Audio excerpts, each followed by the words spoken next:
El reto de criar a tus hijos en un mundo tecnológico por Gary Chapman. El tiempo frente a la pantalla y el cerebro. Cuando mis hijos, de Arlen, miran la televisión, observan fijamente lo que sucede en la pantalla. Cuando mi esposo se acerca y los ve con su mirada congelada y cuerpos inmóviles, me dice, rápido. Apaga el video antes de que succione su cerebro. Seguramente has visto a tus hijos pegados a la pantalla. Aunque sabes que su cerebro está intacto, tal vez te has preguntado qué efectos produce toda esa tecnología en su cerebro. Las imágenes en movimiento son extraordinariamente estimulantes para el cerebro, ya sea en una televisión de pantalla plana o un teléfono inteligente. El cerebro en crecimiento del niño es especialmente sensible y está expuesto cada vez más a nuevas tecnologías. Cuando un bebé nace, viene al mundo equipado con 100 billones de neuronas. Durante los primeros 3 años de vida, esta sobreabundancia de neuronas están activas formando conexiones entre sí. Las neuronas sobrantes son descartadas hacia la edad de 3 años. Es como la poda de un árbol, al cortarse las conexiones débiles se fortalecen las más importantes. Por medio de resonancias magnéticas, los científicos que estudian el cerebro han hecho un croquis del crecimiento cerebral en niños y adolescentes. Los circuitos del lóbulo frontal que controlan la atención crecen más rápido entre los 3 y 6 años. El segundo incremento de conexiones sinápticas ocurre en el cerebro justo antes de la pubertad, más o menos a los 11 años en las niñas y 12 años en los niños. Luego ocurre una nueva poda de neuronas en la adolescencia. Algunos expertos teorizan acerca de la importancia de este momento crítico en el desarrollo que puede afectar a un niño por el resto de su vida.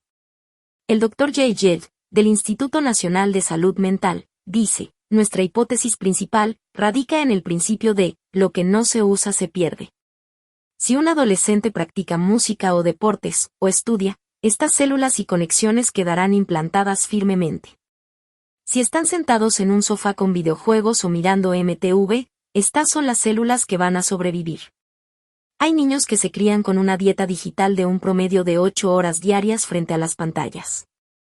Si tu hijo es uno de ellos, cuestiónate, ¿qué clase de células y conexiones cerebrales van a determinar su futuro? Si este video te sirvió o te gustó, no te quedes sin darle al botón, gracias. Así sabré que quieres más videos como este. El cerebro de tu hijo y la tecnología. El Dr. Gary Small, director del Centro de Investigaciones sobre la Memoria y el Envejecimiento de la Universidad de California en Los Ángeles, hizo un experimento fascinante para demostrar cómo los cerebros de las personas cambian con el uso de Internet.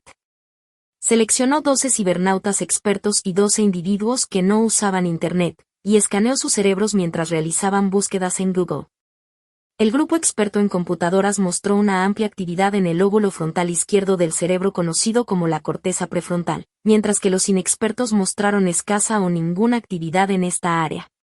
Sus cerebros se veían muy diferentes cuando hacían búsquedas en Internet. Pero cuando ambos grupos leían un texto de un libro, las imágenes escaneadas de los cerebros de ambos grupos eran similares. Los inexpertos recibieron luego la instrucción de pasar, durante 5 días, 1 hora al día buscando en Internet. Al cabo de ese periodo, se repitió la prueba. Las nuevas imágenes mostraron que el grupo de inexpertos ahora tenía la misma actividad en la corteza prefrontal cuando buscaba en Google que el grupo de cibernautas. Con solo 5 horas de uso de Internet, este grupo había reprogramado su cerebro. Este experimento puede servir de consuelo a los padres que se preocupan porque sus hijos pequeños se queden atrás si no abordan el tren de la tecnología.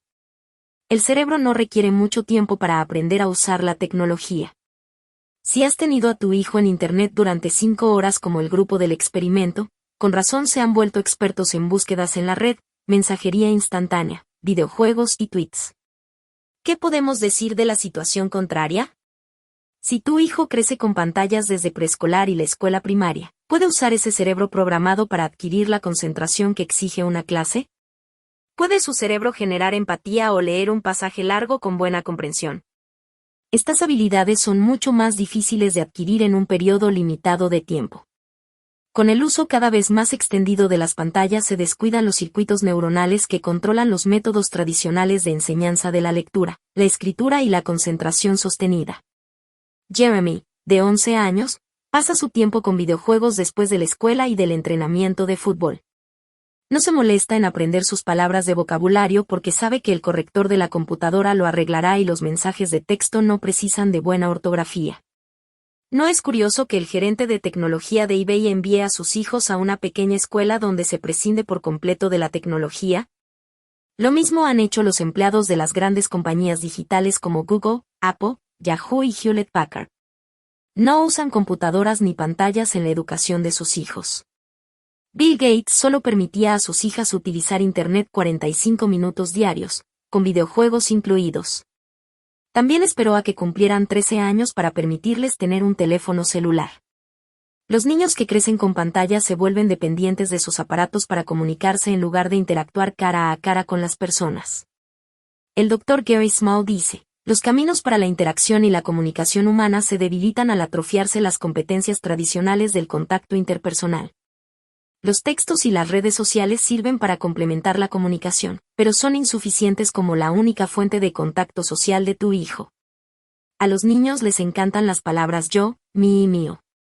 El cerebro joven no es por naturaleza empático. La empatía debe aprenderse y, a menudo, el contacto con las pantallas actúa en detrimento de esta. Cuando estás con alguien, puedes ver el cambio en su expresión cuando se hieren sus sentimientos. No se pueden ver ni sentir las emociones en línea. Los vídeos que avergüenzan a otros niños pueden volverse la próxima emoción que todos comparten en público sin considerar los sentimientos de los involucrados. Cuando un niño pasa demasiado tiempo con aparatos electrónicos, puede volverse indiferente a los sentimientos ajenos. Las búsquedas en Internet pueden con frecuencia desviarse y exponer al cerebro de tu hijo a imágenes y contenidos inapropiados. Para ser justos, el tiempo frente a la pantalla ofrece beneficios para el cerebro. Usar Internet capacita al cerebro del niño para hacer búsquedas rápidas en la red. Los músculos del cerebro que están desarrollándose involucran la toma rápida de decisiones, la agudeza visual y la multitarea. Un niño que usa videojuegos puede ser capaz de ver algo en su visión periférica que otros que no juegan pasan por alto. Los niños que usan videojuegos pueden sobresalir en habilidades visuales y motoras como usar una palanca de juego, rastrear objetos o hacer búsquedas visuales. Sin embargo, son estos beneficios lo bastante importantes para sacrificar otras áreas del desarrollo cerebral tales como la lectura, la escritura, la concentración sostenida y la empatía. Antes de continuar con el audiolibro, ¿nos darías un me gusta? Valoramos mucho los comentarios y el apoyo. Ahora sigamos con el audiolibro. La lectura en el siglo XXI. La imprenta inventada por Gutenberg en 1455 se convertiría en uno de los inventos más influyentes de la historia.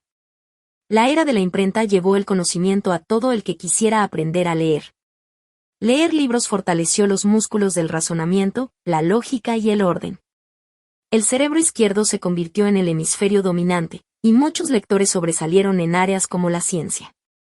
Los experimentos han revelado que el cerebro de personas alfabetizadas y analfabetas difiere en la manera en cómo entienden el lenguaje, procesan las señales visuales, razonan y forman recuerdos. Siglos después, nuestros hijos ya no leen de la misma forma que antes. Yo, Arlene, quedé impresionada cuando vi una cartilla de 1777, el New England Primer, considerado el más influyente en la historia de la educación en los Estados Unidos. La cartilla se usaba para estudiantes que apenas empezaban a leer y equivalía a un texto actual de primer grado. ¿Podría tu hijo leer estas frases en primer grado? La perspicacia denota agilidad en la percepción. La melaza es el jarabe que destila del azúcar cuando se enfría. Un tribunal es una corte para resolver casos. ¿O qué opinas de estas palabras de ortografía, divididas en sílabas? Temperatura. Parroquia no. Compadecerse. Miscelaneo. No son exactamente la clase de palabras que se aprenden hoy día en primer grado, ¿no es así? ¿Qué ha sucedido y qué ha disminuido las capacidades intelectuales de los niños? Se han inventado la radio, el cine, el fonógrafo y la televisión, que han introducido un nuevo mundo de entretenimiento para los niños. Con todo, las palabras impresas hasta hace poco se encontraban únicamente en los libros. Por medio de la revolución electrónica, las palabras aparecen ahora en computadoras, tabletas y teléfonos inteligentes. Internet es el nuevo medio predilecto para encontrar, almacenar y compartir información. Nicolás Carr escribe, El mundo de la pantalla, tal como lo entendemos hasta ahora, es un lugar muy diferente para el mundo editorial. Se ha establecido una nueva ética intelectual. Las rutas en nuestro cerebro vuelven a desviarse. Por ejemplo, los niños y adolescentes de hoy no necesariamente leen una página de izquierda a derecha y de arriba hacia abajo. Puede que más bien salten de un lugar a otro en busca de información interesante. Internet los ha entrenado a leer de esa manera. La lectura en Internet no es lineal, está salpicada de hipervínculos a los cuales se puede saltar, y carece esencialmente de principio, intermedio y final. Ojea nada más una revista popular para adultos o niños y te darás cuenta de este cambio evidente en artículos más cortos, fotos más grandes, titulares llamativos, breves resúmenes, avisos publicitarios y citas destacadas. Nada tiene de malo hojear revistas y explorar Internet o los libros. Pero hay algo que no funciona cuando esa es la manera predominante de lectura para tu hijo. Mientras leen, los lectores de libros tradicionales muestran una actividad cerebral en las regiones asociadas con el lenguaje, la memoria y el procesamiento visual, pero muy poca en las regiones prefrontales asociadas con la toma de decisiones y la solución de problemas. Sin embargo, los usuarios de Internet muestran un alto nivel de actividad en estas regiones de toma de decisiones y de solución de problemas cuando están hojeando páginas en la red. Es difícil leer con profundidad en línea, porque el cerebro debe sopesar vínculos, decidir por dónde explorar y procesar las distracciones como avisos publicitarios. Todo esto impide que el cerebro entienda el texto que tiene delante. Nuestros cerebros en línea están ocupados tomando decisiones y navegando entre múltiples distracciones, pero no están ocupados en un aprendizaje concentrado. Si deseas descargar este libro, déjanos tu correo en los comentarios y te lo enviaremos. El cerebro joven y las pantallas. Cuando un niño tiene 2 años, más del 90% de los niños en los Estados Unidos tiene una historia en la red, como por ejemplo una foto de bebé que se ha publicado, y el 38% ha usado un aparato celular. 5 años, más del 50% interactúa con regularidad con una computadora o tableta. 7 años, la gran mayoría usa videojuegos diariamente. Un adolescente testea en promedio 400 veces por mes y pasará más tiempo con medios electrónicos que con sus padres o maestros. El centro de recompensas. Bella, de 5 años, oprime un botón en el control remoto y recibe una imagen que la hace reír. Se puede ver la sonrisa en su cara, pero ¿qué sucede en su cerebro? El nucleus accumbens, el centro del placer del cerebro, se encarga de controlar cada experiencia placentera. Cuando Bella mira dibujos animados, el neurotransmisor dopamina transmite una señal de placer a dicho centro. Bella se siente bien mientras mira televisión. Esto explica en parte por qué es difícil apartarla del televisor para hacer tareas o cenar.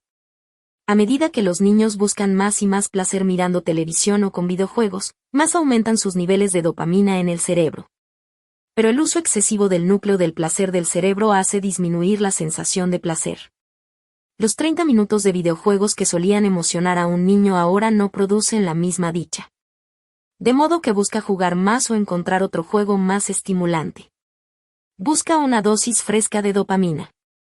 El placer es muy bueno en la cantidad justa, pero en exceso es perjudicial para tu hijo. Compara nada más la diferencia entre hacer unas vacaciones en Disneylandia a vivir en el parque temático todo el año. Se puede experimentar placer en exceso.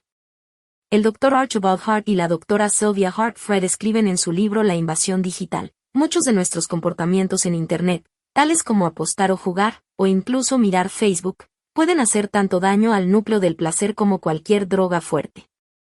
El centro del placer puede sufrir tal saturación que solo los estimulantes fuertes pueden lograr transmitirle un mensaje. Los placeres pequeños o comunes son pasados por alto porque no tienen el poder de vencer la saturación. Lo que esto significa es que si se abusa de las emociones de nuestro mundo digital, pueden ser tan adictivas como cualquier droga y privarnos de las alegrías sencillas de la vida. ¿Qué es la adicción a las pantallas? Se trata de un término relativamente nuevo, pero los médicos lo usan cada vez con mayor frecuencia: adicción a las pantallas. En un estudio se pidió a 1,000 estudiantes de 10 países privarse durante un día del uso de tecnología y medios. Al final de ese periodo de 24 horas, muchos estudiantes usaron repetidamente la palabra adicción. Un estudiante dijo: me picaba todo, como un adicto, porque no podía usar mi teléfono. Otros no pudieron completar el ayuno tecnológico de un día. La mayoría reportaron que habían extrañado su teléfono porque era su fuente de conexión y de consuelo. En China, Taiwán y Corea del Sur, el trastorno por adicción a Internet va en aumento, y hasta el 30% de los adolescentes en estos países se consideran adictos. En Corea del Sur, la mayoría de los adolescentes participan en centros de juego. Son lugares donde los adolescentes y jóvenes se sientan en hileras de pequeños cubículos con computadoras. Se instalan durante largos periodos de tiempo que pasan con juegos de computadora para varios jugadores, y pagan un precio por hora. Los adolescentes y los estudiantes de veintitantos años juegan a menudo toda la noche y luego van a estudiar o a trabajar exhaustos. En casos extremos, la adicción a las computadoras se ha vuelto mortal. En Corea, un hombre de 28 años jugó durante 50 horas con unas pocas pausas. Después de colapsar en un cibercafé, fue llevado de urgencia al hospital donde murió al poco tiempo, al parecer de fallo cardíaco por agotamiento.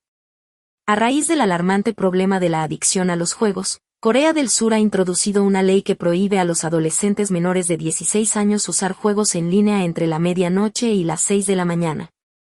Cientos de hospitales y clínicas en todo el país ofrecen tratamientos para el trastorno por adicción a Internet.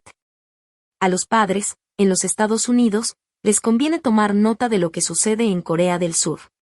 Se estima que entre el 95 y 97% de los jóvenes en los Estados Unidos usan videojuegos de alguna clase. Las preguntas claves que hay que formularse son: ¿cuánto tiempo juega tu hijo y qué clase de juegos utiliza? A muchos psicólogos les inquieta que el uso considerable de videojuegos en los niños pueda terminar en cambios a largo plazo en los circuitos cerebrales que se asemejan a los efectos de la adicción a sustancias. Los niños adictos a los juegos no pueden resistir el impulso de jugar, aun cuando esto interfiere con la higiene básica, la alimentación, el sueño, los deberes y las relaciones con familiares y amigos. Los juegos de rompecabezas como Tetris o Solitario no son tan adictivos como los juegos en los que una persona dispara. Aún más adictivos que los juegos de disparar son los MORP, juegos de roles en línea para múltiples jugadores, en los cuales un gran número de jugadores interactúan entre sí en un mundo virtual. Evita el riesgo de adicción inherente a los juegos que tu hijo elige. No todos los juegos son iguales. Los análisis cerebrales sugieren que los videojuegos violentos pueden alterar directamente la actividad cerebral en tan solo una semana de uso. Los investigadores eligieron a un grupo de hombres entre los 18 y los 29 años, con poca o ninguna experiencia con videojuegos violentos. La mitad de los participantes usó durante una semana un juego de disparar durante 10 horas, y luego no jugó nada la semana siguiente. El otro grupo no jugó en absoluto. Los jóvenes que jugaron mostraron menos actividad en las zonas del cerebro que son responsables del control del comportamiento agresivo y la regulación emocional que el otro grupo que no jugó. Este patrón reapareció al final de la segunda semana, a pesar de que el grupo había dejado de usar los videojuegos violentos. 10 horas semanales de juego bastaron para alterar el cerebro. Por favor, no te olvides de suscribirte y darnos un me gusta. La plasticidad del cerebro de tu hijo. Puede que el cerebro de tu hijo no se vuelva papilla, pero podría decirse que está hecho de plástico.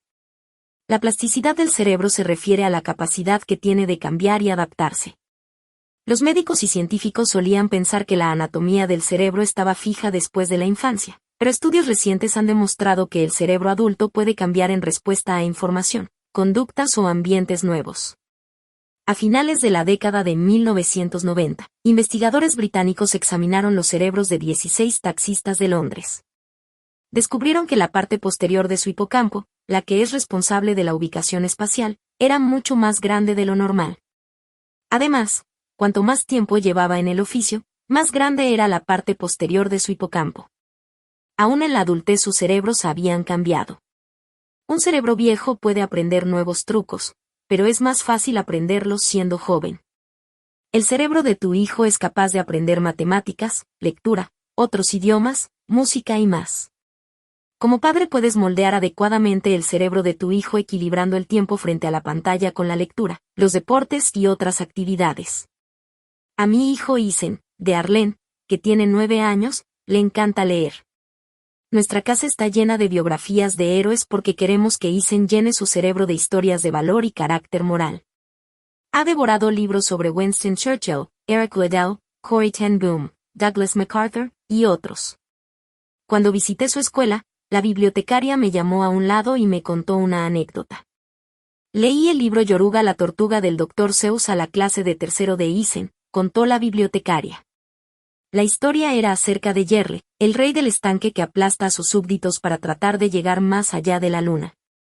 Expliqué a la clase que el Dr. Seuss se había inspirado en un famoso líder mundial para caracterizar al rey tortuga, y les pregunté si alguien sabía de quién se trataba.